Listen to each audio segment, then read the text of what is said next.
Namaskar to all. Hope all of you are very well. Today I am going to discuss about the chapter Balance in Nature and Care of Plants and Animals. So let's start. In the previous chapter, you have learned that plants are useful to man and animals in many ways. আমরা আমাদের আগের চ্যাপ্টারে পড়েছি যে plants এবং animals আমাদেরকে কিভাবে সাহায্য করে through photosynthesis plant prepare their own food. The food prepared in the form of sugar is stored in the plant as starch. Plants provide this energy giving food to animals. আমরা এটাও জানি যে ফটোসিনথেসিসের সময় গাছ নিজের খাদ্য নিজে তৈরি করে এবং তা অতিরিক্ত খাবারটা নিজের মধ্যে স্টোর করে রাখে, এই যা সুগার ফর্মে থাকে।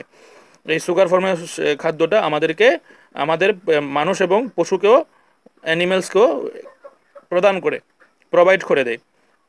The carbon dioxide which animals breathe out is used by plants during photosynthesis. আমরা যে ব্রেথ আউট করি, ব্রেথ আউটের সময় যে কার্বন ডাইঅক্সাইড বের হয়, যে বিষাক্ত গ্যাস বের হয়, এটা গাছ ব্যবহার করে থাকে। The oxygen produced during the process is thrown out in the air by plants. Thus plants provide oxygen to animals. এবং বিনিময়ে তারা কি করে অক্সিজেন কার্বন ডাইঅক্সাইড গ্রহণ করে আমরা জানি, আর ফটোসিনথেসিসের সময় তারা অক্সিজেন এয়ার বাতাসের মধ্যে ছাড়ে। তো এই অক্সিজেনটা আমরা গ্রহণ করি, অ্যানিমেলস বা ম্যান এবং অ্যানিমেলসও আমরা গ্রহণ করি। Dung of animals is excellent manure for plants. এটাও আমরা জানি, animal help in the dispersal of seed produced by plants. This ensures the survival of plants on earth.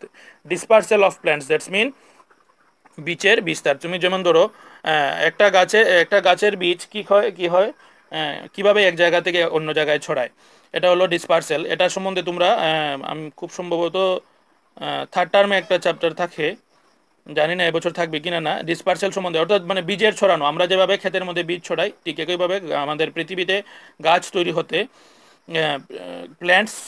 Animals আমাদেরকে সাহায্য করে। এটা হলো সিড ডিসপার্সেল, মানে বীজের ছড়ানো। বিভিন্ন ওয়েতে সিড ডিসপার্সেল হয়, যেমন পশু পাখির মুখে হয়ে বা কোনো পশুর গায়ে লেগে থাকে, এ ধরনের বাতাসের মাধ্যমে বিভিন্নভাবে এভাবে ডিসপার্সেল হয়। তো ডিসপার্সেলটা তোমরা বুঝেছো যে বীজের ছড়ানো, seed dispersal. Thus plants and animals depend upon each other for their survival. এভাবে পশু এবং গাছ এবং অ্যানিমেলস একে অপরের উপর বেঁচে থাকার জন্য নির্ভরশীল। তো শুরু করছি balance in nature.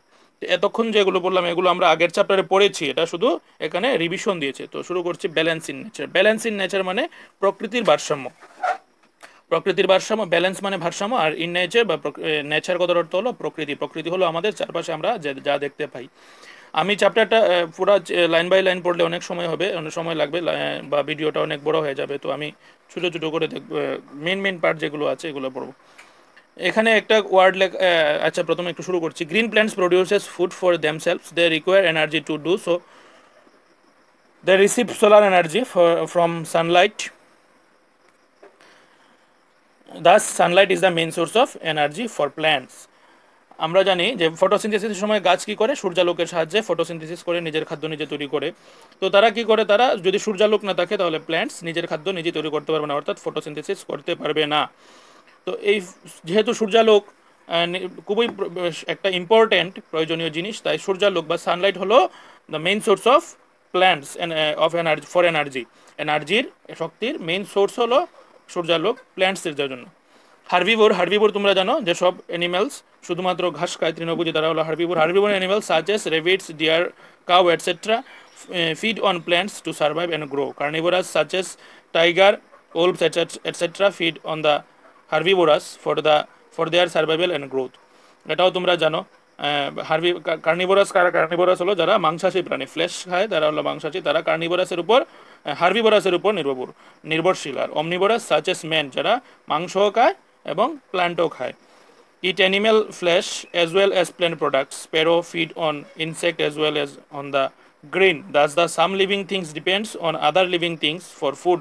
The food chain is formed. এই যে একে অপরের খাওয়ার জন্য বা একে অপরকে খায় যে সিস্টেম, এই সিস্টেমকে বলা হয় ফুড চেইন।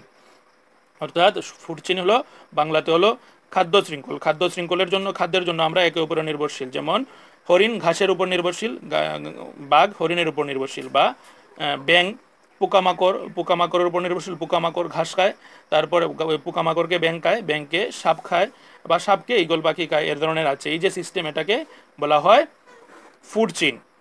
তো এই ফুড চেনের দ্বারা আমরা এনার্জি পেয়ে থাকি।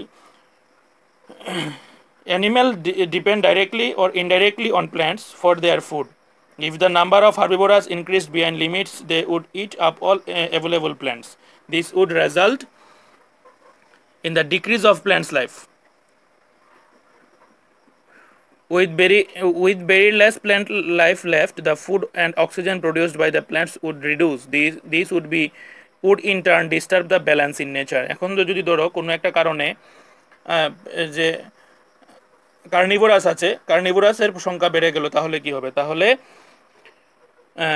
কি হবে? প্ল্যান্টের সংখ্যা কমে যাবে এবং এর ফলে কি হবে? অক্সিজেন এবং খাদ্য যে এনার্জি, প্ল্যান্টের সংখ্যা কমে যাবে এবং যার ফলে একটা ডিস্টার্ব তৈরি হবে প্রকৃতিতে। Similarly, if the number of plants increase the number of animals decrease, the plants would not get enough carbon dioxide to prepare food.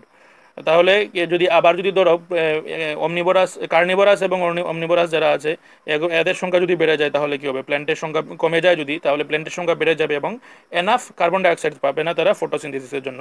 তারপরে এটাও একটা কি হবে? একটা সমস্যার সৃষ্টি করবে।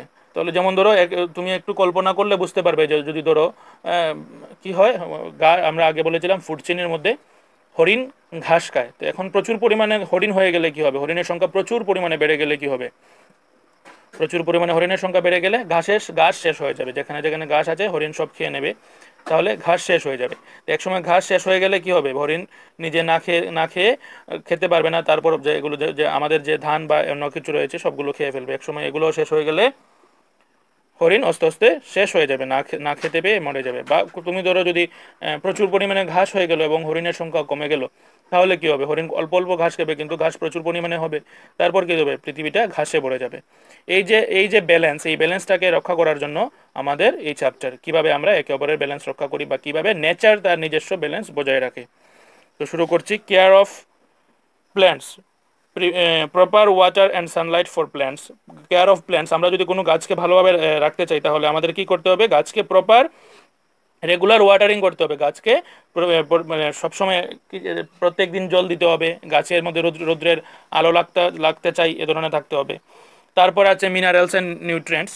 গাছকে আমরা কিভাবে প্রোটেকশন করব? কারণ আমরা যদি এক গাছকে প্রোটেকশন না করি, তাহলে প্রথমে আমরা গাছকে কিভাবে প্রোটেকশন করতে শিখবো, তারপর আমরা অ্যানিমেলকে কিভাবে প্রোটেকশন করতে শিখবো। কারণ তাদের যদি দুটোটার সংখ্যায় একটা সংখ্যা কমে যায়, একটা সংখ্যা বেড়ে যায়, বা তাহলে কি হবে তা আমরা একটু আগে বুঝেছি।